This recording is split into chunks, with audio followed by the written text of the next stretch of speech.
beliau lebih yakin tentang 3 hal. 1, kalau kata Allah saya harus mati, nggak usah pakai api pun, nggak pakai apa-apa pun, saya bisa mati kapan saja, terserah Allah.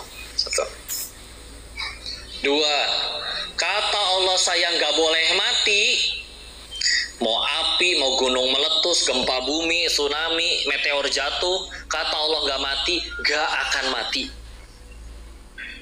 3, kalau saya udah ngelakuin ini untuk Allah, terus tetap mati,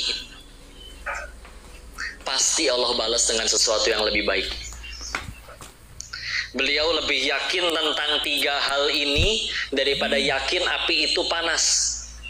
Maka bismillah, hasbunallah wa ni'mal wakil, ni'mal maula wa ni'man nasir. Allah jadikan api dingin untuk beliau. Mungkin kalau selama ini kita galau sampai mentalnya terganggu, emosional, panik dengan masa depan, insecure, ya bahasanya kayak gitu ya. Dilema, galau, ada yang disatuin jadi gegana, gelisah, galau, merana. Ya, cita-cita tak dangdut tapi etam ya. Itu semua punten ya. Ragukah kita sama Allah? Jawab ini ya. Di luar sana, detik ini ada nggak yang lagi maksiat? Ada? Di luar sana, detik ini juga ada nggak yang nyembah berhala? Mereka tetap dapat rezeki nggak? Dari siapa rezekinya? Kalian yang udah segini nurutnya, hari ini bisa dipakai mau kemana aja misalkan, malah milih datang ke kajian. Nurut sama Allah, pengen mendekat kepada Allah. Terus udah nurut sama Allah, Allah malah jadi pelit gitu ke kalian? Allah jadi pelit ke kalian? Mustahil. Ya. Udah yakin. Sehingga mungkin para maling di negeri ini tidak cukup yakin bahwa rezeki itu dari Allah. Kalau kata Allah cukup, pasti cukup. Kalau Allah cabut berkahnya, banyak juga nggak pernah cukup, makanya nyuri melulu. Mungkin para suami yang pelit ke istrinya tidak cukup yakin bahwa kalau ngasih ke istri, Allah akan balas ganti yang lebih besar. Mau direkam gue buat dikasih ke suami? Oh, belum pada punya suami yang di belakangnya. Stok mau stoknya untuk calon suamiku. Jangan pelit gitu. Insya Allah. Tapi di sini nggak ada yang pacarannya? Benar. Insya Allah. Yang punya pacar angkat tangan. Oh, nggak akan ada yang aku. Ya, saya ganti pertanyaannya. Yang kalian tahu kiri kanannya punya pacar, tolong bisikan astagfirullah di telinganya. Ketahuan kalian ya.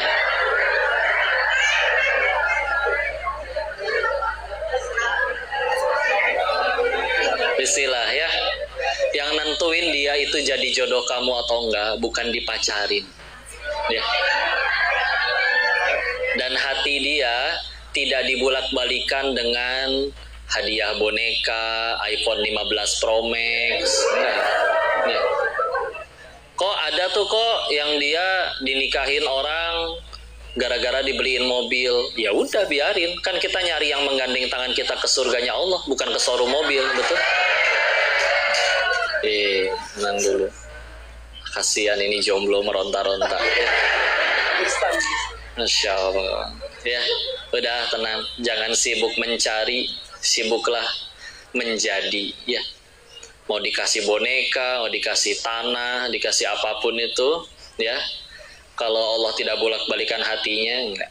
Lebih baik melayakkan diri kita di hadapan pencipta jodoh. Kata Allah udah layak, dikirimin yang soleh. Rumusnya sama kan, kayak pengen jadi kaya. Jangan nunggu kaya dulu baru sedekah.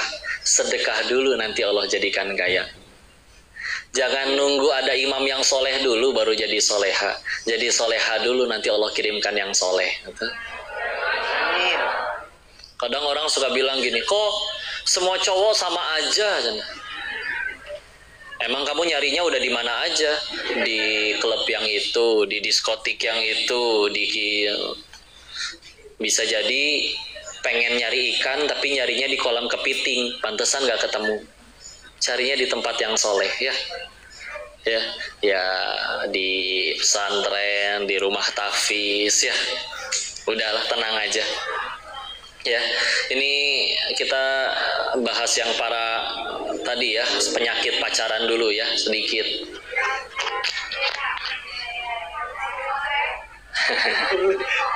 Baik, para wanita, kalian itu amat sangat dimuliakan oleh Allah. Makanya ada surat perempuan ya, wanita. Tidak ada surat ar-rijal, tidak ada ya. Kalau kita beli gorengan sama beli berlian, bungkusnya bagusan mana? Nah, kalian itu lebih mulia daripada sekedar berlian ya. Makanya punten nanti kalau misalkan beres acara ya foto masih silakan, tapi kalau misalnya nanti ada yang ngajak salaman, bukan saya gak mau ya, tapi tangan saya tidak layak menyentuh kulit kalian ya. Ya udah, biar nanti suami kalian yang punya hak ya. Karena syarat untuk boleh menyentuh kalian tuh satu, buat perjanjian dengan pencipta kalian ya. Mitsaqon ghalidho.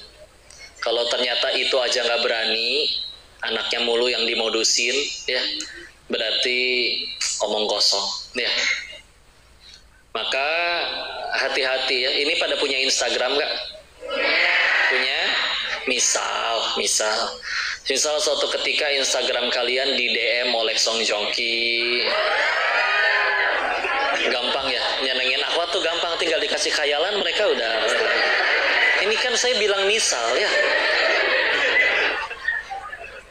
Atau 7 personil BTS mualaf semua, apalagi yang mau NCT juga mualaf semua ya. Pada gitu saking solehnya mereka hafal 31 juz kan, saking jadi offset dia ya, offset ya. Tapi kalau ngajaknya pacaran ya, jawab dengan tegas ya, halalkan atau tinggalkan bang, gitu aja. Tapi aku sayang sama kamu deh. Kalau sayang ayah saya standby di rumah tiap pada Isya. Silakan datang kalau berani. Jangan lupa bawa martabak. Ya kan harus modal ya. Meskipun dia tinggi, putih, langsing, ya mirip-mirip bihun gitulah ya. Tinggi, putih, ya bihun kan? Iya. Tapi kalau ngajaknya pacaran jangan mau. Ya. Kok kami tuh nggak pacaran kok, tapi tiap jam 3 malam dia suka WA gitu deh, bangunin tahajud ya. Pertanyaannya cuma satu kak, kalian yakin cuma kalian doang yang di WA? Hati-hati, lelaki mah tebar piau, yang ini nggak soleh semua ya, aman yang ini mah ya. Karena hati-hati ya, kata langkah di dalam bahasa Arab itu adalah khittah. Tapi kalau di dalam Al-Quran digunakannya bukan yang singular, bukan yang mufrad ya, tapi yang jamak. Yaitu maka jadinya khutuwat, bukan khittah. Makanya pakainya khutuwatis syaiton innahu lakum aduwwum mubin. Langkah-langkah syaitan. Karena ya gitu. Kalau perlu diajak ke kanan dulu. WA aja bangunin tahajud, seolah sudah di jalur yang tepat, baru nanti digocek ke kiri ya. Karena mereka sabar nungguinnya. Makanya khittah ya, langkah-langkah, khutuwat, mohon maaf bentuk jamaknya. Maka ya, hati-hati, sampai ada yang bikin komik memenya ya. Ada 2 kolom 4 baris, paling kiri atas gambar bebek, gimana suara bebek? Kwek kwek kwek. Bawahnya gambar kucing, gimana suara kucing? Bawahnya gambar kambing, gimana suara kambing? Bawahnya gambar buaya, gimana suara buaya? Assalamualaikum ukhti.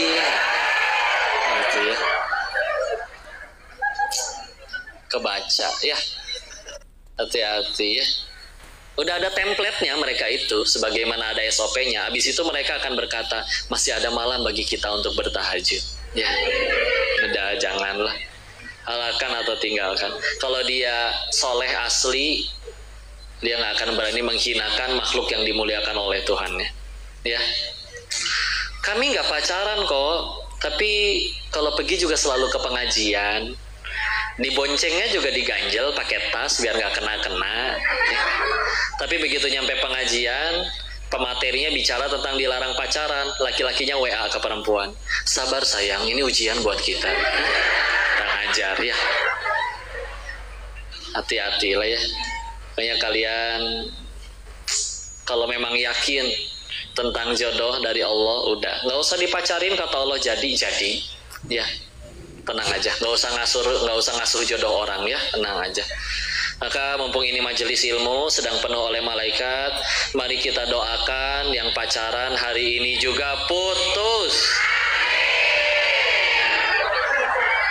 Katanya nggak ada yang pacaran ya, putus kok biar bisa jadi sama saya. Nah, kurang ajar samaannya ya. Putusin ya kak ya, iya nggak? Putusin ya, tenang, kalau dia soleh asli dia duluan yang mutusin kalian ya, gitu aja ya. Yuk balik lagi ya. Maka dengan semakin kuatnya iman, semakin tinggi keyakinan, dia yakin betul bahwa kalau kita nurut sama Allah, Allah pasti urus. Sebagaimana tadi, orang maksiat aja masih dikasih rezeki, kalian udah nurut, Allah malah jadi jahat gitu ke kalian, gak masuk akal beneran. Dan tolong digarisbawahi ya, bahwa Allah itu gak pernah nyuruh kita nentuin takdir. Takdir mah urusan Allah, bukan ranah kalian. Tugas kita cuma satu, nurut. Ulangi, udah ya. Contoh, ibunya Nabi Isa alaihi salam siapa? Maryam. Kalau di Quran surat keberapa? Setelah Al-Kahfi 19 ya. Kan beliau diujinya nggak pernah disentuh oleh laki-laki, tahu-tahu hamidun ya, hamil. Diledek dong, biasa netizen julid. Ya ukhta Harun, saudaranya Harun, perasaan saudaramu gak gini, kok kamu begitu, gitu-gitulah ya. Nah lah, sebagaimana julidnya netizen ya. Maka ya sudah, menjauh dari masyarakat ya, supaya tidak terhindar dari fitnah juga. Setelah akhirnya berjemur cukup jauh ke tempat yang banyak dengan pohon kurma, bersandarlah di salah satu pohon kurma. Capek, nyender, lelah, lapar, pengen rutop, pengen kurma ya. Terus perintah dari Allahnya apa? Surat 19 ayat 25. Wahuzzi ilaiki bijiz'in nakhlah tusaqitu alaiki rutoban janiyya. Wahuzzi ya, betul, goyang-goyangin ya. Nah ini bab tentang tawakal ya, karena dengan digoyang-goyangin rutopnya nanti jatuh ke arah kamu. Pertanyaannya, siapa di sini yang udah pernah ngelihat pohon kurma yang udah besar, udah matang ya? Ibu lihat tiang ini nih pilar ini masih lebih kecil, ada yang lebih gede, pohon kurma yang udah matang ya, lebar, gede, kuat. Silakan pilih, atau semua mahasiswa laki-laki yang ada di sini gotong royong goyang-goyangin itu pohon, demi Allah nggak akan jatuh buahnya. Karena cara panen buah kurma memang bukan digoyang-goyangin pohonnya, naik ke atas ya. Sekarang gimana ceritanya? Wanita hamil sendirian, kecapean, hamil gede, lagi mules-mulesnya, cuman digoyang-goyangin, tenaganya sekuat apa? Itulah dia. Kalau kita yang ada di posisi itu mungkin mikir, ya Allah ya kali, mana bisa jatuh digoyang-goyangin doang, sambil nyender, sambil nahan mules pengen melahirkan ya. Maka dari situ, maka itulah ya, orang beriman yakin, tugas saya nurut, takdir urusan Allah. Karena kalau takdir itu ada urusannya sama matematika manusia, apa kabar perang Badar 313 lawan 1000? Belum dihitung kaum yang munafiknya, belum lagi senjata musuhnya lebih lengkap, kuda dan untanya juga lebih banyak ya. Tapi kadang kita karena ngerasa udah sekolah tinggi, pinter, Masya Allah, bisa sampai kayak merasa bisa prediksi takdir. Apa? cabang kita ganti, peraturannya juga dirubah. Ngaco, mending saya resign. Belum tentu dianya gimana-gimana, takut duluan. Ya. Tahun depan katanya resesi loh 2023. Nih 2023 tetap tambah gemuk, makan melulu. Tenang-tenang aja. Ya.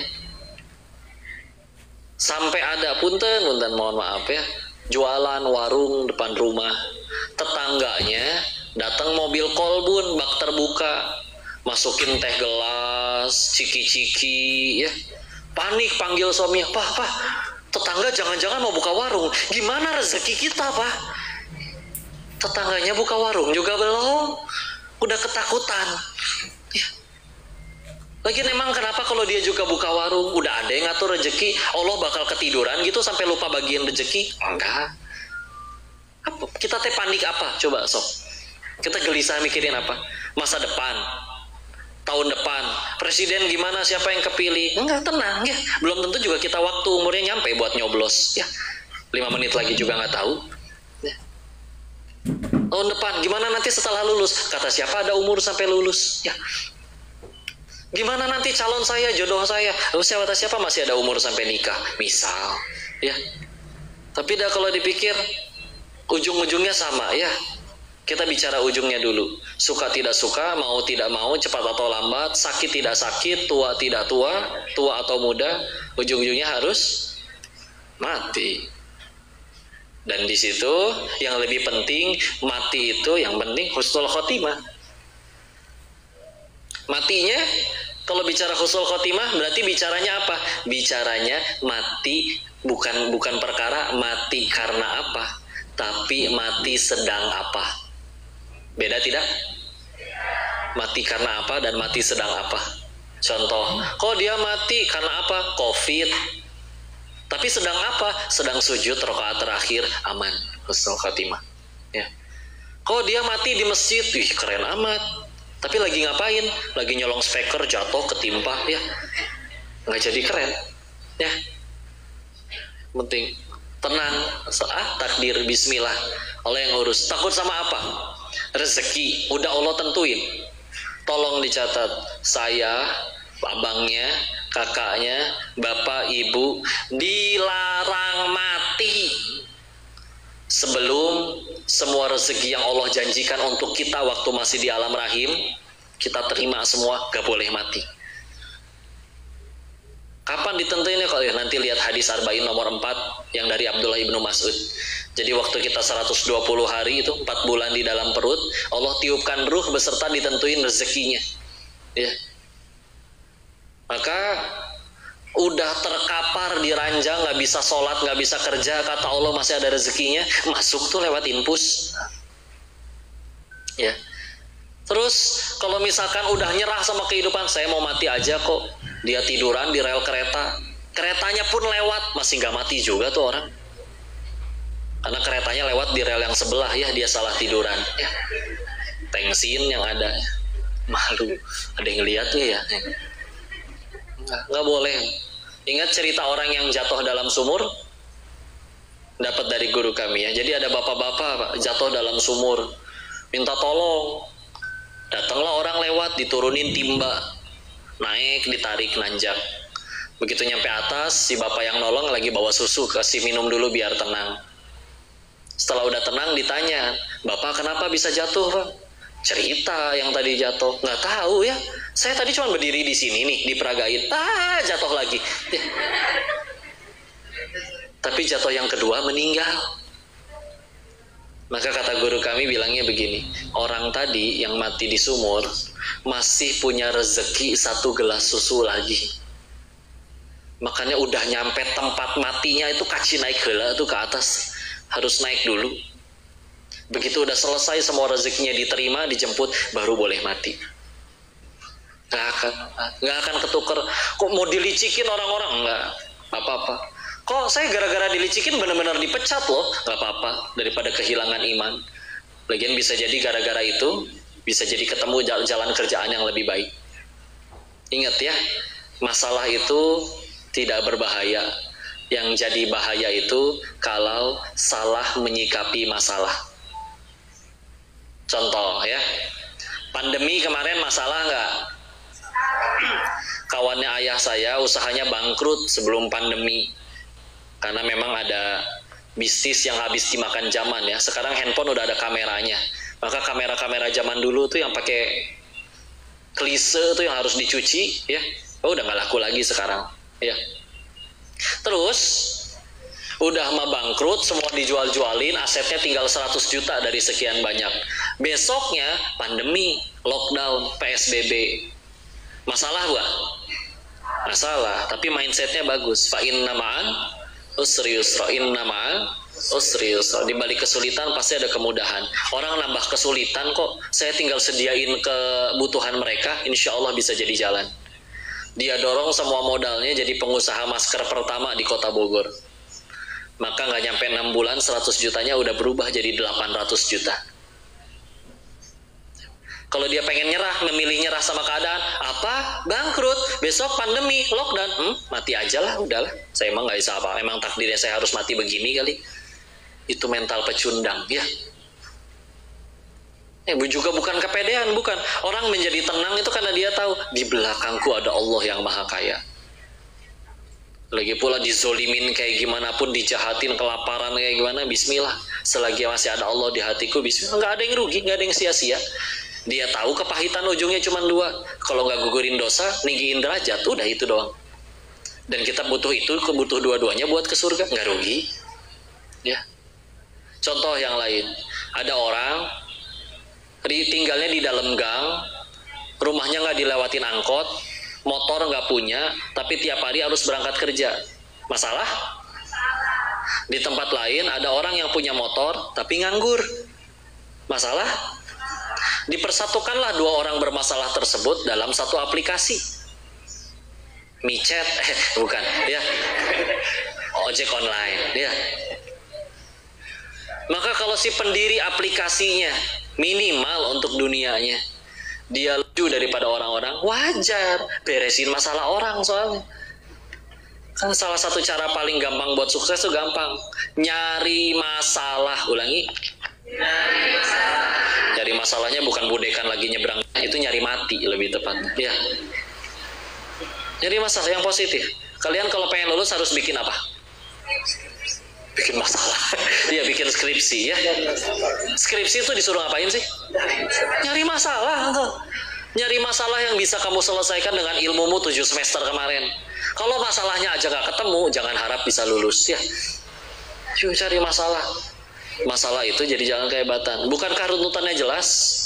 Dari masalah kita cariin solusi. Dari solusi, orang punya solusi dianggap punya prestasi. Orang yang punya prestasi dianggap sukses. Suksesnya berarti dari mana? Masalah. Jangan alergi sama masalah. Kalian belajar semua materi semester 1 sampai 8. Khatam semua ilmunya, tapi nggak mau diuji, nggak mau ujian, lulus nggak? Itu gimana? Masalah ujian, cara kalian naik tingkat, naik kelas. Nggak apa-apa. Lagian kan yang paling penting jadi amal atau enggak. Ujian lulus langsung kerja, kerjanya di perusahaan nggak peduli halal haram, uang tetap banyak, viral, tampan, cantik, rupawan, terkenal semuanya. Tapi nggak ada satupun yang jadi amal. Meninggal bawa apa? Pegel, duitnya udah dapet, jabatannya udah dapet. Atau bandingin, ya sesekali keinginan kita nggak terkabul, tapi kita setiap kali berbuat, mau bicara, mau bertindak, semuanya yang penting jadi amal soleh yang kau terima ya Allah. Meninggal, dia tuh yang paling banyak bekalnya. Sehingga akhirnya coba lihat kira ya. Kalau kita ngelihat film misalkan, ada orang di film itu jungkir balik, loncat dari tebing, kebakar hidup-hidup, wah segala macam dilakuin. Di akhir film ternyata dia dapat bonus hadiah 2 triliun misal. Kita jadi mikir, oh pantesan dia rela ngelakuin itu semua, gitu ya. Tapi coba lihat ya, orang-orang soleh zaman dahulu, nabi, ulama, sahabat ya, pahala banyak, dosa sedikit, bahkan para nabi mah terampuni. Ujian lebih parah daripada orang-orang, tapi tetap berbuat baik. Belain apa sih? Ngejar apa? Ngapain? Dapat duit enggak, dipuji enggak, dimusuhin iya, dijahatin, dibunuh hidup-hidup. Ada yang dibuang ke sumur oleh saudara kandungnya sendiri. Ada yang masuk penjara gara-gara difitnah sama wanita. Ada yang digergaji dari ubun-ubun sampai selangkangannya. Ada yang kena penyakit kulit sial selama 18 tahun sekujur tubuh. Ada yang dimakan ikan paus.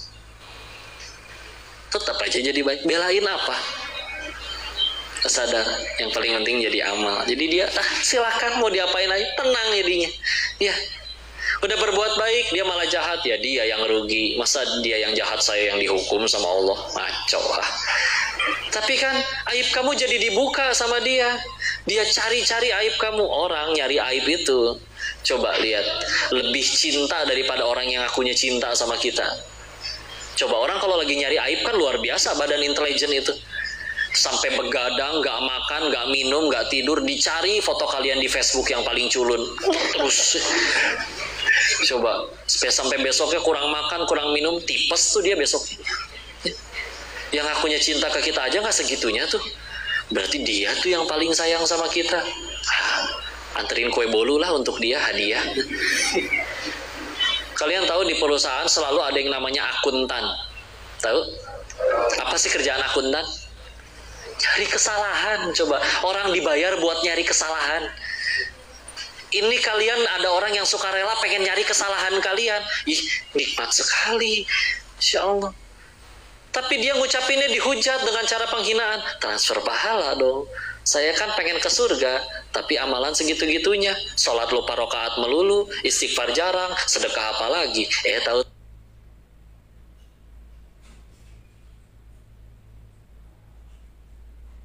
Tahu dia ngefitnah, lumayan transfer pahala. Pahala dia habis, dosa kita diangkut dia. Ya kan? Kenapa kita masih gak suka dihina orang? Ya mungkin surganya kita, mungkin Tuhannya kita penilaian makhluk, bukan Allah. Makanya diomongin orang tuh sakit banget rasanya. Enggak. Apa perihnya diomongin orang?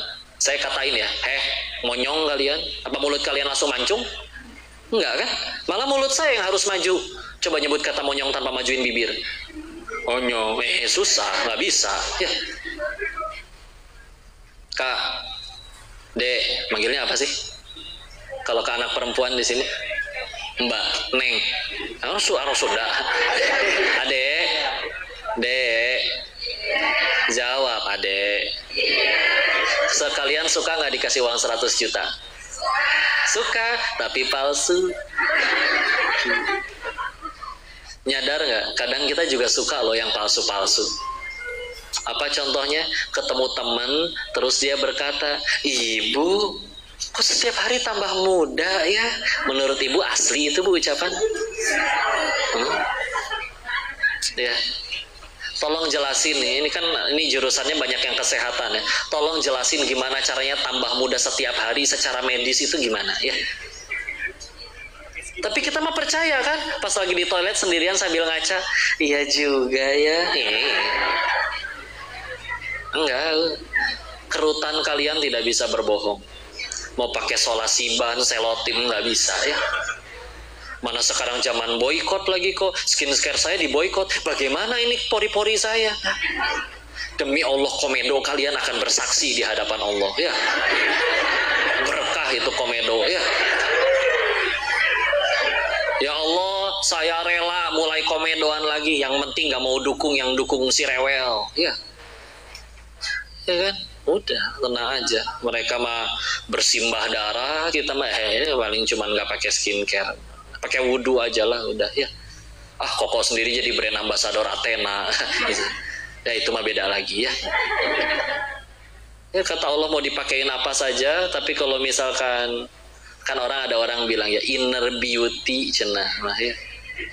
Coba punten ya, manusia yang tinggi, putih, langsing seperti bihun, tapi ucapannya selalu nyakitin. Enak gak temenan sama dia? Enak. Ada mungkin dia kadang tidak bisa dibilang terlalu tampan atau cantik, biasa saja. Tapi ya Allah pandai berterima kasih, ngehargain perasaan orang. Sebelum orang minta bantuan dia udah nolong duluan. Senang gak punya teman kayak gitu? Kan kecantikan akhlak lebih luar biasa kan daripada dempul ya. Enggak, tenang aja, tenang. Takut sama apa lagi? Rezekinya gitu-gitu aja. Kan enak kok jadi orang kaya. Orang kaya bisa beli makan 1000 kotak, kalian cuma 1 kotak. Yang udah kaya asli tahu. Emang perut saya muat 1000 kotak? Enggak. Kan bisa dibesokin, barangkali udah basi. Kan bisa diangetin, nggak seenak beli baru. Ya, orang kalau pengen kaya tuh alasannya cuma satu, tahu tidak? Tahu nggak? Alasan orang pengen kaya cuma satu. Kenapa? Karena belum pernah kaya. Itu aja. Penasaran doang. Makanya ada istilah OKB, betul? Apa? Orang kaya blow on. Ya. Bisa beli makan banyak, tahu nggak muat ya. Lagian dia tahu ya, kalau udah pernah nyobain semua jenis makanan, dia mulai ngerti, sama aja. Tempe bacem yang nyaris basi sama daging steak tenderloin, daging wagyu import dari Korea 1 porsi 1,5 juta. Bedanya di mana? 5 senti nih di sini. Ya, di lidah doang. Kalau dia cadel berarti bedanya 3 senti. Ya. Begitu ketelan, emang beda kenyang makan tempe sama kenyang makan daging? Sama-sama begah, ya. Apa yang lebih sama? Keluarnya sama-sama bau, betul? Oh, ini makanan mahal banget sih Pak. Oh iya, nanti keluarnya wangi kok. Enggak, bau, tetap aja. Sepatu kalian yang 50.000 sama yang 50 juta tetap bau kaki, asli. Dan tetap aja parkirnya di depan masjid, gak akan nginjek karpet. Dan punten, biasanya yang sepatunya bagus dan mahal lebih susah khusyuk sholatnya daripada yang pakai sendal butut. Ya. Diminta kejar saf depan, para malaikat juga nggak mau. Saya dekat pintu aja, agar kalau pas lagi ruku masih ada. Udahlah, capek. Ya, udah gitu hujan, sepatunya tetap dipakai kotor-kotoran apa dijinjing? Jinjing manusia ya. Hujan itu cara bagi kita untuk mengetahui kualitas tasnya ibu-ibu loh ya. Kalau hujan terus tasnya dipakai buat nutupin kepala, berarti tasnya jangan murah lah, ekonomis gitu ya. Kan murahnya tiap orang beda-beda ya. Kalau ternyata mendingan kepalanya yang basah daripada tasnya, berarti tasnya bukan mahal, mungkin cuman kepalanya lebih murah daripada tasnya ya. Jadi ya gitu aja ya. Banyak gitu. Insyaallah. Apa fungsinya jam tangan? Lihat waktu. Berarti jam dinding juga bisa dong. Kan nggak mungkin dikalungin kok. Oke. Yuk ke pasar. Di pasar Kendari masih ada nggak? Di Bandung aja masih ada jam tangan seharga 35.000 perak. Di sini masih ada? Ada kan, meskipun gambar Dora gitu-gitu ya, apa-apa. Tapi bisa lihat waktu nggak? Kalau mobil saya ngerti, karena mobil mahal biasanya larinya lebih kencang daripada yang murah. Oke. Kalau jam tangan mahal, emang jam tangan mahal muternya lebih cepat daripada yang murah? Jam tangan 5 miliar, iya sih Bu, betul lebih awet tuh. Tapi kalau 5 miliar juga, Bu. Sedangkan 35.000 Bu, tiap minggu mati pun saya rela beli yang baru. Ada pengulah 35.000 ya. Lagian ada jenis orang yang ujiannya tuh kayak gini dari Allah. Ada beberapa jenis orang yang diuji oleh Allah itu adalah secara dilihat oleh orang tuh kayak nggak pantas aja gitu pakai barang mahal gitu ya. Padahal udah beli yang asli tetap aja dikira KW. Sampai kemana-mana dia bawa tuh struknya pembelian jam tangannya asli loh, tetap aja lawan netizen Maya. Itu bonnya siapa kamu bawa-bawa? Enggak lah, gimana cara kita nyenengin makhluk ya? Udah tenang aja, tenang, nggak akan ketukar. Apalagi rezeki mah ya. Ingat, ini harus hafal ya. Rezeki manusia itu cuma 3. 1, yang dimakan jadi kotoran. 2, yang dikenakan lalu menjadi usang. 3, yang diinfakkan di jalan Allah. Ulangi, 1, yang dimakan. 2, yang dikenakan. 3, yang diinfakkan di beneran ya. Ini makanan buat saya, Set. Boleh dimakan? Berarti boleh saya bungkus ya. Punya saya kan? Ternyata pas saya bungkus di jalan tumpah, dimakan kucing. Berarti saya cuma disuruh sama Allah nganterin rezeki ini ke hamba Allah yang lain. Kapan jadi rezeki kita? Setelah udah lewat sini. Kalau belum lewat situ, belum jadi rezeki kita. Ya. Misalkan di rumah kalian di kulkasnya ada migar. Tahu migar? Minuman segar. Kenapa harus disingkat ya? Yang beli kalian, berarti itu punya siapa? Ya gitu, hanya kalian. Terus ponakan pada datang minumin semuanya. Berarti jadi rezeki siapa? Nah kan, ngaku-ngaku doang kan kita mah. Gak usah kayak gitulah.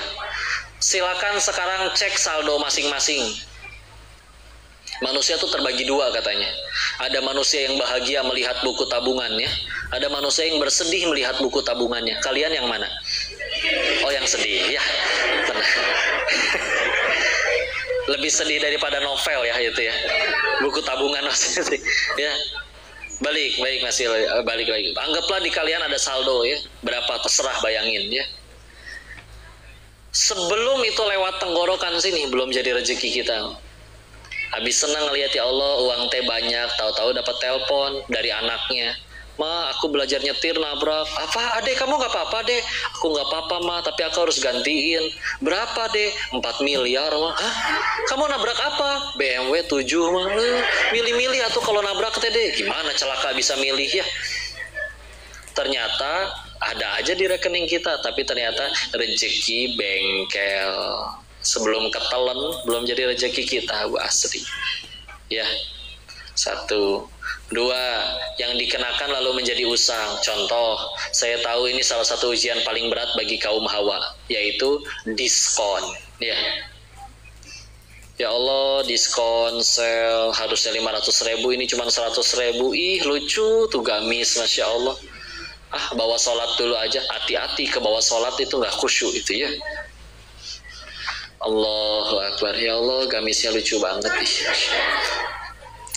Allahu Akbar. Ih, kebeli nggak ya? Ya Allah, pengen. Sami Allahu liman hamidah. Papa kan mau ngasih uang jajan. Allahu Akbar. Teman aku juga ada yang mau bayar utang. Allahu Akbar. Mana hari ini lagi diskon? Allahu Akbar. Tapi diskonnya cuma sampai hari ini. Allahu Akbar. Sekalian jemput si adik sekolah nih. Jadi beli. Astagfirullahaladzim. Astagfirullahaladzim. Assalamualaikum.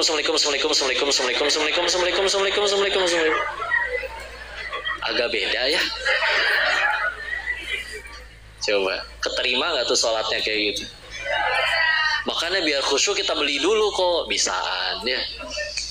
Enggak. Anggaplah dibeli, taruh di lemari. Sibuk kerja segala macam karena bukan baju yang dipakai harian ya.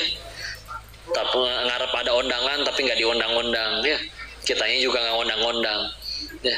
Udah gitu, udah sibuk, baru saking sibuknya akhirnya karir melejit, mulai tambah tabungan, akhirnya pindah rumah dia. Pas pindahan dibongkar lemari, lah ini baju 5 tahun lalu. Dicobain, udah nggak muat, kan tambah bahagia ya. Adiknya lewat masih langsing ya. Dek, buat kamu aja. Serius kak? Buat aku, sejauh ini aku pengen tapi nggak berani bilang ke kakak. Udah dipakai sampai usang sama si adiknya. Berarti jadi rezeki siapa? Adek. Kita selama ini ngaku-ngaku itu punya saya, adanya di lemari saya, yang beli juga saya, tak seorang pun boleh pakai atas seizin saya. Berarti punya saya kan? Selagi nggak dipakai nyampe usang, bukan rezeki kita. Asli ya. 3, yang diinfakkan di jalan Allah. Ini ada pengusaha soleh, punya kebiasaan beres jualan hari itu cuman disisain buat modal belanja besok, sisanya sedekah. Teman-temannya sering nanya, kamu gak sayang sama harta kamu? Invest dong kayak kita. Dia makanya pengen saya bawa mati. Gimana caranya bawa mati harta? Ditransfer ke rekening akhirat ya. Sedekah, enggak. Kalau kalian sedekah, uangnya tetap milik kalian, tapi cuma pindah ke rekening akhirat. Meninggal belum disedekahin, kepake belum sempet, tapi meninggal dihisap, ditanya, dulu dititipin duit dipakai buat apa aja? Tenang aja. Duitnya nggak sempat dipakai, direbutin sama anak cucu keturunan, tapi dihisap, kitanya yang dihisap, repot luar biasa. Ya, udah tenang aja. Ya, rezeki nggak kemana, apalagi itu udah jelas. Jodoh aman, lulus nggak lulus tergantung Allah tolong atau enggak. Mau belajar kayak gimana, bahkan sampai lulus tapi nggak tambah dekat sama Allah, bisa jadi keburukan ilmunya. Kita nggak pernah kekurangan orang pintar. Orang pintar akan selalu ada yang udah pintar dari sananya. Makanya yang paling penting kan bukan cuma bikin pintar. Makanya pendidikan dalam Islam itu Al-Jumu'ah ayat 2, huwallazi ba'atsa fil ummiyina rasulan minhum yatlu alaihim ayatihi wa yuzakkihim wa ayatihi wa yuzakkihim wa ayatihi wa yuzakkihim wa yuzakkihim wa yuzakkihim wa yuzakkihim ayatihi wa yuzakkihim wa yuzakkihim wa yuzakkihim wa yuzakkihim. Apalagi ngecek pinternya dari mana? Dari nilai. Nilai bisa beli kunci jawaban. Nggak usah kunci jawaban. Di negeri Konoha dan Wakanda ini, ijazah pun bisa dibeli. Udah mah nilainya beli. Ngecek pinternya dari nilai dan ijazah yang bisa dibeli. Tahu-tahu jadi pemimpin, mimpin jutaan rakyat. Repot. Ya. Karena Rasul berdakwah itu niatnya nyuciin jiwa. Orang pinter mah udah ada dari sananya, udah langsung dari sananya pinter. Orang Quraisy juga, apa Rasul datang ke orang kafir Quraisy pengen bikin mereka pinter? Enggak. Menyucikan jiwa. Orang Quraisy mah udah pada pinter. Ila fihim rihlatasyita was-shaif. Rihlah mereka itu. Apa bedanya rihlahnya, jalan-jalannya mereka dengan kita? Kita jalan-jalan ngabisin duit, mereka rihlah jalan-jalan jadi duit. Pinter orang Quraisy. Terus Rasul datang pengen pinterin mereka gitu? Enggak. Cuciin jiwa. Jiwa udah suci, bismillah. Jadi manfaat, jadi kebaikan. Pinter jiwanya bermasalah, udah. Jadi masalah. Udahlah, yang penting jadi amal. Jadi tenang, hidup mau diapain, dicaci, dihina, enggak ngepek. Kalau bentuknya nasihat, kritik, silakan diterima. Tapi julitan doang mau, investasi lumayan.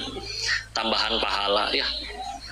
Kita pengen ke surga. Nabi Adam diusir dari surga gara-gara satu dosa. Kita mau ke surga, emang dosanya cuma satu? Kan enggak. Ya.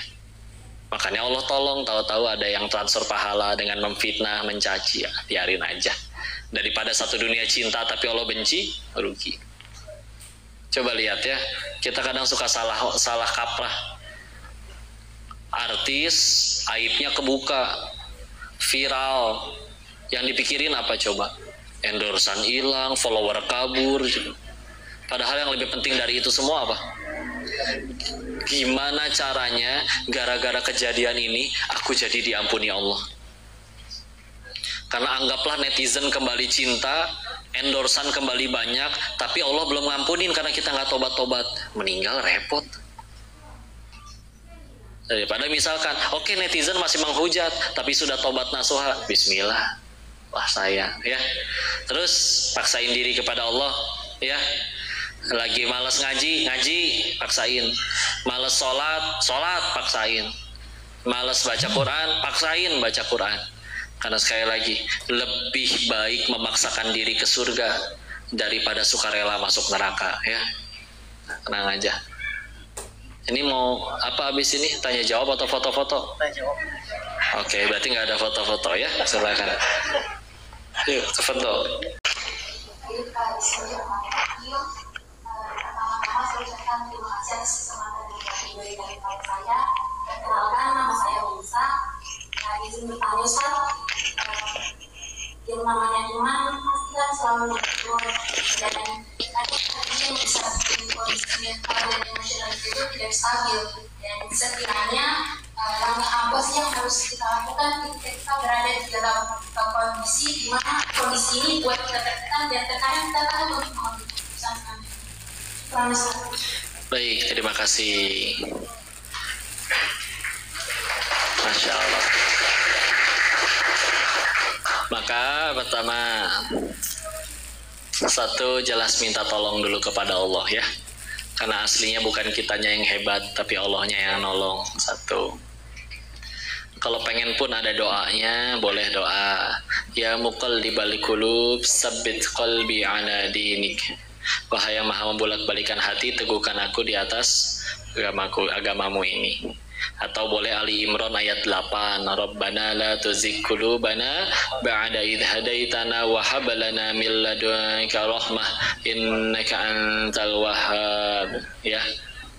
Tuh. Terus di situ nanti akal bisa bermain. So, kalau mau diobrolin, kita panik ngambil keputusan, takut apa? Ya, takut nanti dia nggak suka, takut nanti aku dipecat, takut nanti apa? Enggak. Yang berat tuh cuma satu, kalau Allah nggak suka.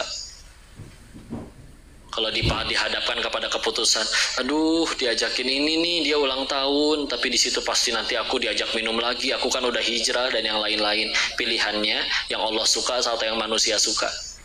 Aslinya kita udah tahu yang Allah suka. Anggaplah satu manusia cinta kita semuanya dan bersepakat, hei 7 miliar manusia di dunia, kita selamatin si Koko yuk ke surga. Kata yang punya surga, Koko gak diizinin masuk, gak bisa apa-apa. Satu dunia benci, gak suka, ingin mencelakai bahkan, Allah gak kasih izin. Demi Allah seharai rambut pun gak akan jatuh. Takutin apa? Ya, nah, bismillah. Berarti keputusannya kalau pengen ngambil keputusan, satu aja yang dipikirin. Yang ini aku suka atau Allah suka. Demi Allah yang paling menyelamatkan adalah yang Allah suka. Futur pasti terjadi. Ya. Tapi ya tadi ya, kalau lagi futur, sebisa mungkin paksain. Futurnya lagi luar biasa, sebisa mungkin jangan sendirian. Ya, jaga lingkungannya. Kiri kanan ngapalin Quran semua, kita lagi futur, nggak mungkin main game sendirian, malu pasti. Makanya malu itu sebagian dari iman. Ya. Dan jangan sendiri ya, karena ingat inna kaida syaitana kana doifa, tipu daya syaitan itu lemah kata Allah. Tapi kapan jadi berat? Kalau diladenin. Contoh, laki-laki sendirian di kamar, hujan gede, syahwat bangkit, jodoh belum ada, internet kenceng, udah itu ya. Kalau tidak langsung tutup handphonenya, pergi keluar main bola kayak badminton kayak ngapain, bantuin tetangga pindahan kayak kalau perlu ya. Kok nggak ada tetangga yang mau pindah, suruh pindah Pak, jangan tinggal sini Pak, ayo Pak, saya bayarin kontrakan Bapak. Misal ya. Maksudnya adalah yuk cari kesibukan, pulang capek, tidur, sholat, udah besok ganti hari, selamat hari itu dari dosa. Tapi kalau diladenin, lihat gambar dulu mah nggak apa-apa kali. Ih ada nyambung videonya 1 jam, semenit mah belum apa-apa kali ya. Rusak dah kalau kayak gitu ya. Udah anggap sholat, kita paksain diri mau sholat, setan nggak suka. Kalau dia nggak suka, dia bisa apa? Di tempat wudhunya digebugin itu kalian, di sliding, dijambak, dicubit ginjalnya, di tackle, enggak. Lagi sholat ditendang dari belakang, enggak bisa apa-apa. Kalau kalian nyalain Al-Quran 24 jam di rumah, setan nggak betah. Dia mencet tombol matiin sendiri aja nggak bisa. Coba tahu-tahu mati gitu, dibikin ngejepret saklarnya di depan, dimatiin, nggak bisa apa-apa. Paling juga bisa kasih was-was, ganti dong, masa Quran melulu. Kalau kita nggak mau, dibanting gitu morotalnya, nggak bisa apa-apa. Makanya jangan sendirian ya, cari lingkungan yang mendukung. Tadi minta tolong kepada Allah udah ya. Terus bismillah, kalau bisa kita mesti kenal diri kita siapa sebenarnya ya.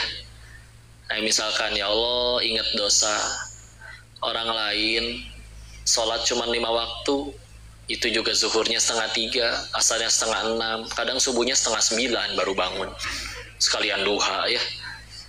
Kira-kira dia bisa nggak ke surga? Insya Allah masih bisa, karena saya tahu dia nggak punya dosa sebanyak saya.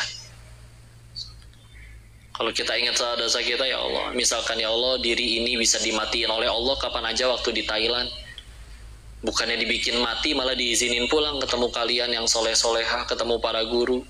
Terus diri ini mati bakal ke surga pengen, tapi utangnya lebih banyak, utang dosanya. Terus tapi kita nggak mau belajar lebih banyak, ibadah lebih banyak, menghafal lebih banyak, kita baru jadi orang yang nggak tahu diri dong. Sedangkan kita aja nggak suka sama orang yang nggak tahu diri. Masa kita menjadi orang seperti itu di hadapan Allah ya. istilah terus kita tolong sama Allah, paksakan ya, emang harus dipaksakan ya, walaupun Allah berkata semampunya ya udah, tapi kudu maksain, karena kalau kita ngalah melulu, ya udah deh, enggak deh, nah, paksain bismillah sampai jadi kebiasaan. Kalau udah jadi kebiasaan, paksain lagi sampai jadi nikmat ya. Kok duha biar toko saya rame, boleh silakan, bagus, mintanya masih ke Allah. Tapi terusin sholat duhanya sampai nanti kita punya hati yang ngerasa ternyata bisa sholat duha ini nikmat yang lebih mahal daripada sekedar toko saya rame. Ya, Masya Allah, terusin aja istilah ya. Semoga Allah tolong supaya terjaga futur juga ini, dan memang salah satu yang paling menjaga ya. Memang nikah sih Kak ya, segera nikah ya deh ya. Beneran, lihat orang-orang soleh yang sukses terdahulu ya. Nikahnya cepat ya. Siapa tuh yang jadi khalifah? Harun ar-Rasyid di zaman Imam Ahmad bin Hambal kan umur 22 udah jadi khalifah, nikah umur 15 ya. Anaknya Imam Syafi'i pertama kali akil balik, suruh bangun, mandi wajib, dibawa ke majelis ilmunya Imam Syafi'i, pilih mana yang kamu suka, ayah nikahin sekarang. Karena benar-benar sadar apa ganjarannya, apa dosanya, dan sebagaimana menghancurkan karirnya kalau kalian tergelincir dosa-dosa yang karena syahwat. Jadi segera mungkin menikah. Tapi juga asal buru, laki ya kamu, nikah yuk, jangan ya. Ya tetap ya, bukan nikah cepat tapi nikah yang tepat. Dan tugas kita tinggal ngelayakin diri di hadapan Allah, nanti Allah kirimkan yang terbaik ya. Nah makanya kalau ada kemerosotan sekarang, aduh punten, zaman dulu Ibnu Abbas kenal Nabi umur 8-12, kelas 2-6 SD berarti kan, umur 15 udah jadi penasehatnya Umar bin Khattab waktu Umar bin Khattab jadi Amirul Mukminin ya. Muhammad Al-Fatih 22 jadi sultan, umur 15 jadi wali kota ya, orangnya hebat-hebat. Nah tadi ngejaga diri. Sekarang punten ya, lulus kuliah kadang di Indonesia masih mending lulus kuliah 22, 23, di Korea mah 28 teh baru mulai ngadepin pahitnya kerja. Sedangkan tuntutan kiri kanan orang pada flexing, pada apa segala nilai kesuksesan dari bentuk fisik ataupun harta, stresnya tinggi di sana ya. Kan ya tenang, bismillah. Di Indonesia tuh masih lebih enak, pengen kenyang murah di Indonesia, 10.000 masih bisa kenyang di Kendari ya. Di luar belum tentu bisa ya. Ya bismillah, tenang, ada Allah ya. Insya Allah. Di Jepang banyak film porno karena di sana pada nggak mau nikah. Di Korea banyak drama romantis karena di sana perceraian tinggi, jadi dibikin nikah tuh indah banget, romantis. Coba di Indonesia, kenapa banyaknya film azab ya? Renungan bagi kalian ya. Mungkin karena ngakunya bertuhan tapi tidak takut Tuhan ya. Istilah tenang, ada Allah ya. Allah a'lam bishawab. Jelas ya, kita harus semoga Allah SWT. Ada lagi yang bertanya langsung? Bismillahirrahmanirrahim. Ya. Assalamualaikum warahmatullahi wabarakatuh. Waalaikumsalam warahmatullahi wabarakatuh. Teman-teman, terima kasih banyak sudah mempersilahkan saya untuk mengajukan semua pertanyaan. Perkenalkan, nama saya Suharsi. Saya dari Fakultas Teknologi Laboratorium Medik. Masya Allah. Masya Allah. Di sini mungkin pertanyaan saya di luar dari YTK. Izin ya Pak? Apa? Di luar Nurul. Iya, silakan. Seperti yang kita ketahui, sekarang kan sudah di era digitalisasi. Oke. Di luar sana itu sudah banyak orang-orang yang kemudian memanfaatkan digital ini. Salah satu contohnya itu adalah orang-orang yang berprofesi sebagai content creator. Oke. Yang ingin saya tanyakan adalah bagaimana sih pandangan Islam menyikapi konten kreator itu yang memparodikan atau membuat hal-hal lucu, tapi dia itu seakan-akan cosplay jadi perempuan, seperti itu Ustaz. Padahal laki-laki. Iya, jangan sampai sebenarnya ini menjadi keresahan sendiri sih kok. Ya. Karena jangan sampai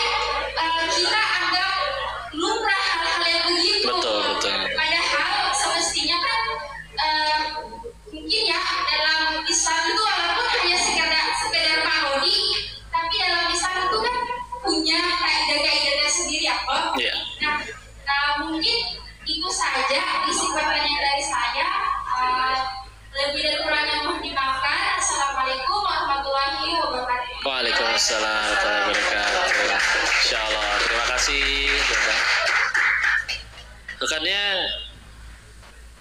Islam itu sudah lengkap ya, sudah sempurna. Salah satu hal yang benar-benar kita kudu patri di kepala kita itu adalah, pernah suatu ketika ada yang bertanya, kok nggak bisa dong semuanya kembali kepada Islam, Al-Quran Sunnah, itu kan 14 abad yang lalu. Guru kami yang ditanya tentang hal itu, beliau jawabnya kayak gini, tolong bawakan masalah paling sulit saat ini, kami bisa bawakan masalah yang lebih sulit dari itu di masa lalu dan udah selesai dengan Al-Quran dan Sunnah. Mudah bagi Allah, sampai hari ini masih ada wahyu yang turun, Al-Quran jilid 2 gitu misalkan ya. Tapi enggak, kenapa? Karena dari Al-Fatihah sampai An-Nas cukup untuk jadi pegangan kita sampai hari kiamat. Mudah bagi Allah, Rasul masih hidup hingga detik ini, atau dibikin ada satu Rasul lagi setelah beliau, tapi tidak Allah lakukan. Kenapa? Karena semua petunjuk dari Rasul sudah cukup untuk kita pegang, jadi pegangan kita sampai hari kiamat. Pegangan kita sampai hari kiamat. Makanya diwafatkan. Kita yang mungkin belum cukup yakin dengan panduan itu. Nah, kalian lihat bagaimana Nabi menyiapkan generasi, ya. Sehingga ketika beliau wafat, pegangan itu sudah amat sangat kuat dan siap, dan masih terbukti hingga hari ini.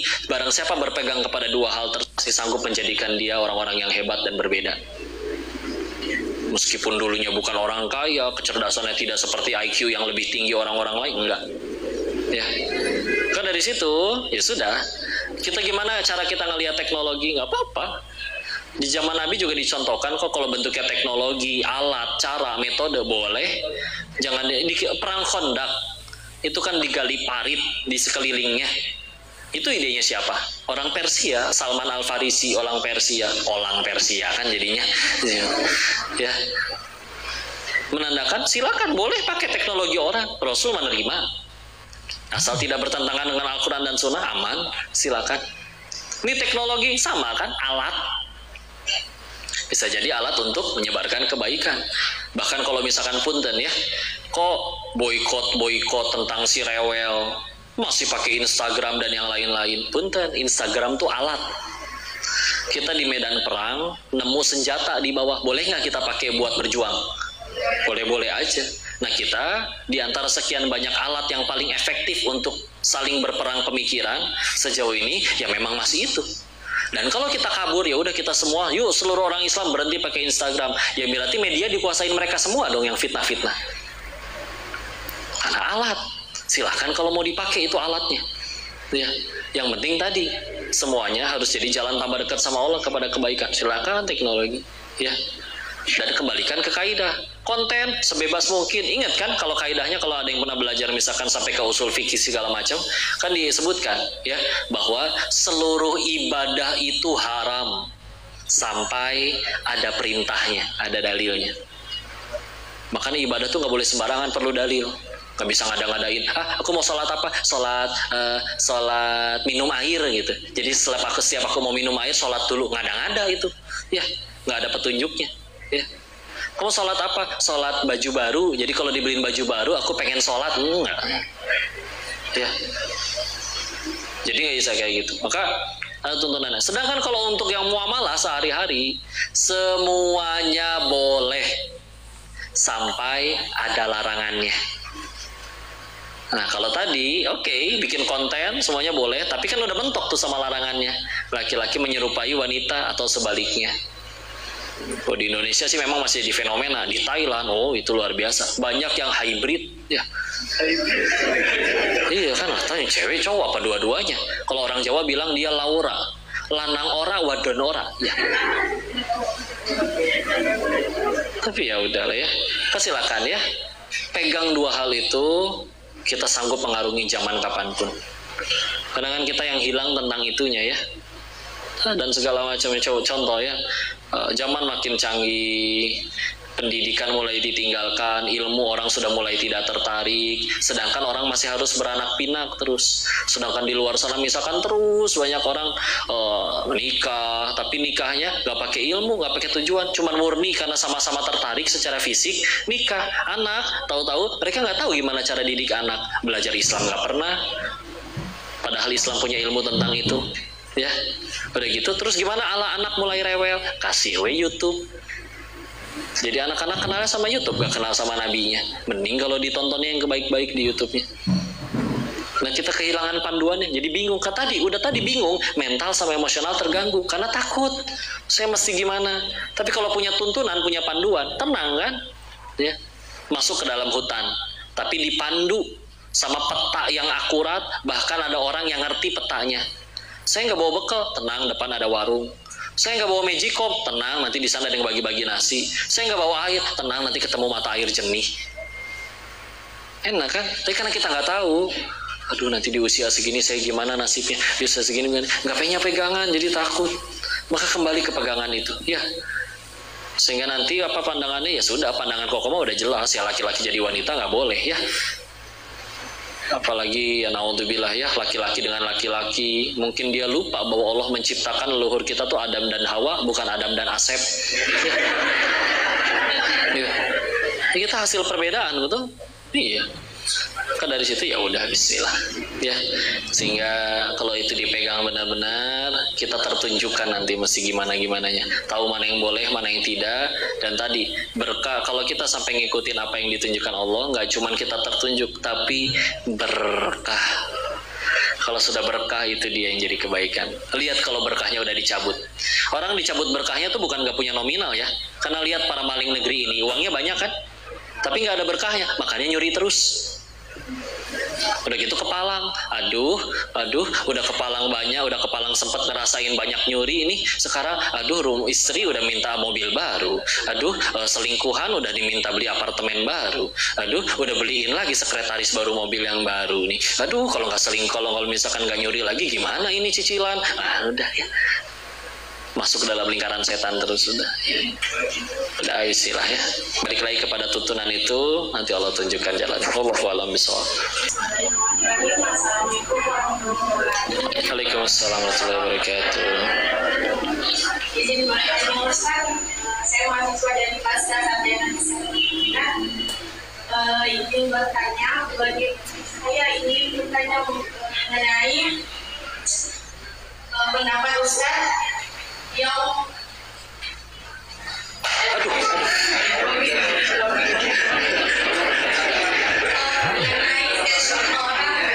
semakin tinggi pendidikan perempuan semakin susah diatur.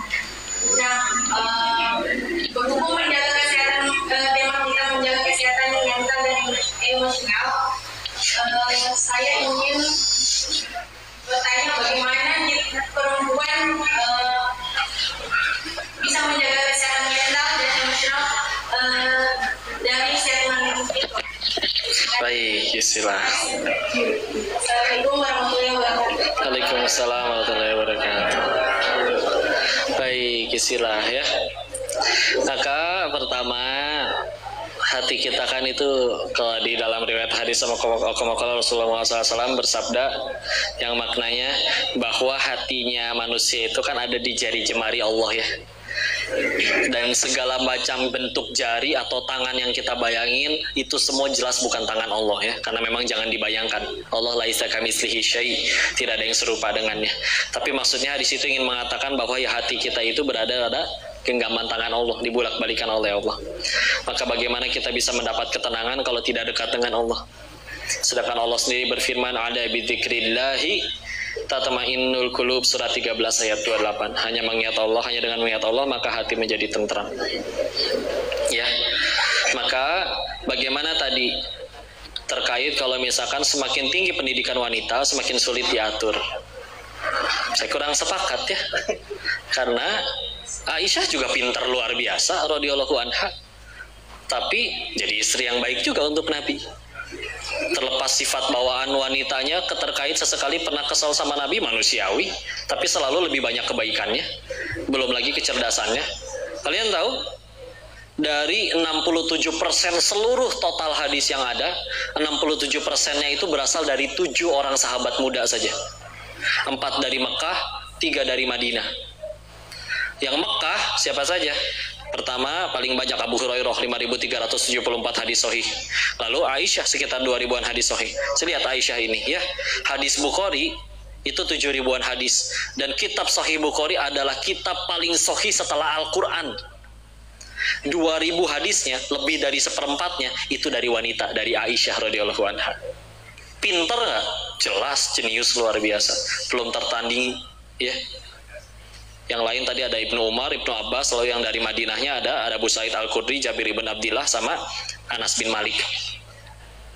Silakan kalau dihafal ya, tapi nggak dihafal juga nggak apa-apa ya.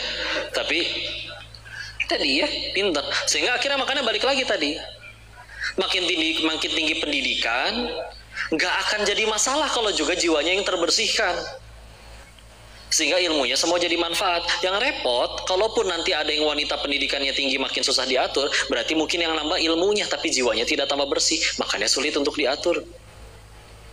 Sedangkan Allah sudah menetapkan fitrah-fitrahnya untuk wanita seperti apa, laki-laki seperti apa, ada perannya masing-masing, ada keunggulan wanita, ada keunggulan laki-laki. Jangan tuker-tukeran, semua ada perannya. Bukannya Allah juga membedakan kan? Bahwa beda bahwa zakar wa unsa beda. Bahwa beda laki-laki dengan wanita, ya. Maka Masya Allah, ketika kita benar-benar baik lagi tadi, makanya tadi tujuan pendidikan menyucikan jiwa, bismillah, nggak masalah, silakan belajar setinggi-tingginya. Kurang tinggi, belajarnya di lantai 3. Mau lebih tinggi, belajarnya di lantai 5. Bukan itu maksudnya ya, biar nggak tegang ya.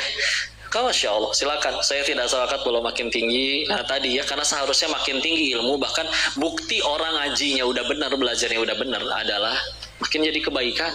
Bukan malah jadi makin sombong atau menunjukkan, kamu jangan atur-atur saya lebih pinter. Enggak.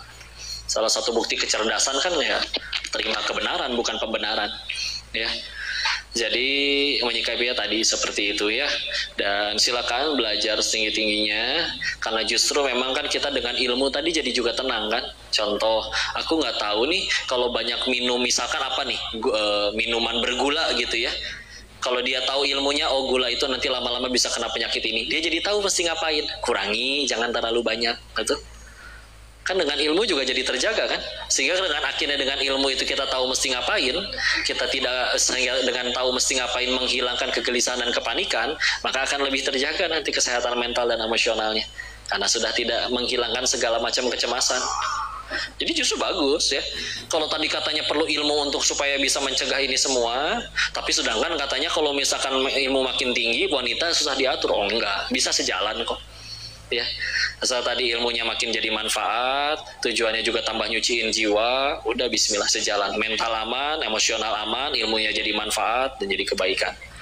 Dan memang ilmu harus diamalkan, betul? Karena kalau nggak diamalin, contoh, kalian pasti tahu hadis ini, rakaat al-fajri khairum minad dunya wa ma fiha. 2 rakaat salat fajar atau qobliyah subuh lebih baik daripada seluruh dunia dan seisinya. Hadis riwayat Imam Muslim nomor 725. Tapi kalau kalian tahu hadis ini tapi seumur hidup nggak pernah sholat qobliyah subuh, jadi apa? Sebagaimana keledai bawa 1 karung buku, bukunya manfaat, tapi karena keledai nggak bisa baca, keledainya nggak jadi sarjana, gitu-gitu aja. Nah kita kan yang begitu tahu ilmu kudu diamalin, makin diamalin juga makin terjaga nanti, karena makin terbersihkan jiwa, sehingga nggak akan nyampe kejadian yang malah disalahgunakan ilmunya. Wallahu a'lam bishawab. Waalaikumsalam warahmatullahi wabarakatuh. Ustaz, Saya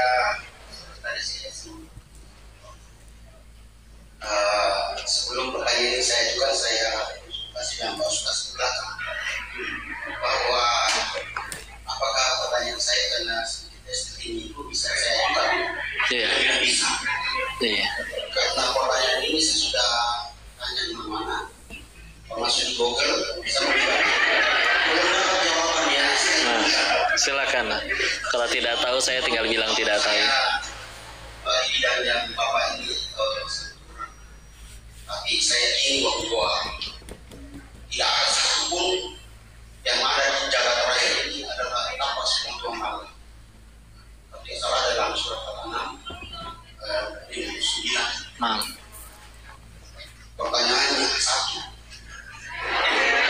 siapa yang menciptakan orang kafir?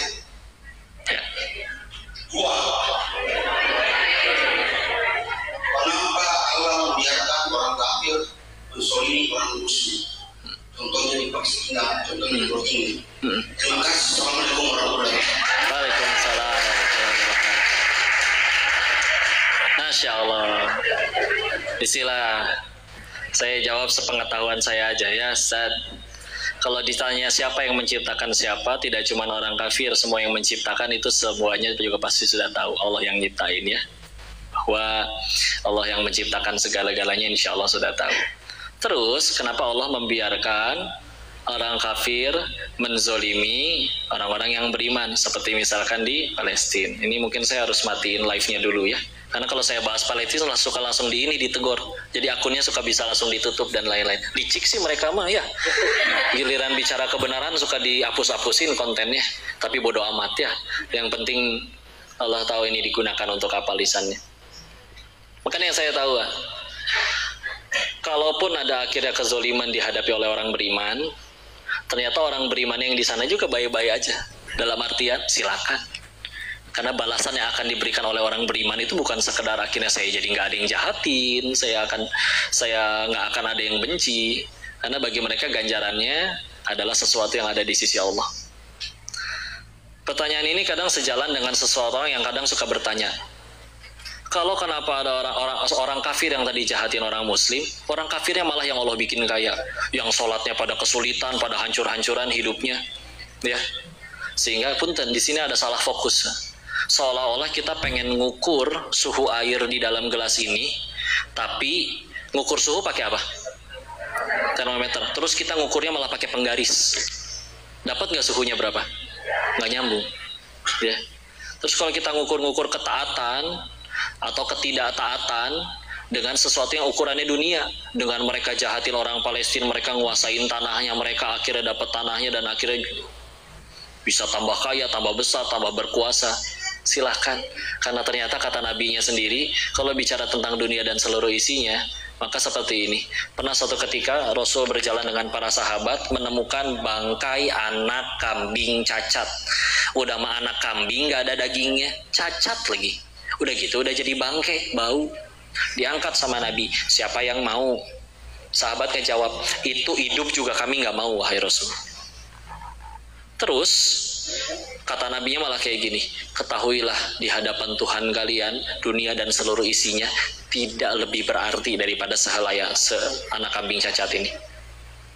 Kesempatan yang lain. Kalau dunia dan seluruh isinya, kata Nabi, beliau bersabda yang artinya, kalau seluruh dunia dan seisinya ini di hadapan Allah setara dengan sebelah sayap nyamuk, maka Allah nggak akan sudi ngasih seorang kafir segelas air minum pun. Maksudnya apa kok? Saking dunia di hadapan Allah itu nothing, nggak ada artinya. Makanya mau kamu maksiat, mau kafir sekafir-kafirnya, harta juga tetap dikasih. Karena nothing, udah makan aja tuh, nggak peduli. Dan sesuatu yang akan dihadapkan oleh orang beriman, sesuatu yang lebih besar dari itu. Sehingga meskipun nanti akhirnya ketika akhirnya orang itu berbuat kerusakan seperti apapun, ya karena nggak ada artinya, silakan dikasih, ya mau harta mau apa. Tapi kalau ternyata itu setara dengan sebelah sayap nyamuk aja, jangankan dikasih harta, satu gelas air pun Allah nggak akan kasih. Ibarat seperti ini, kita nyapu rumah nih, banyak debunya nggak? Debunya kan dibuang ke depan rumah. Begitu debunya dibuang ke depan rumah, tetangga datang, Pak, boleh saya minta nggak debunya? Boleh nggak minta debu? Kasih nggak, Bu? Kasihlah, kita nggak peduli. Apa itu, makan aja sana buat kamu, nggak peduli. Terus kalau kita ngukur-ngukur ketaatan, udah taat kok dizolimin, sedangkan yang nggak taat malah menzolim, malah ngehancurin kita, membunuh-bunuh kita dan segala macam. Ya nggak apa-apa.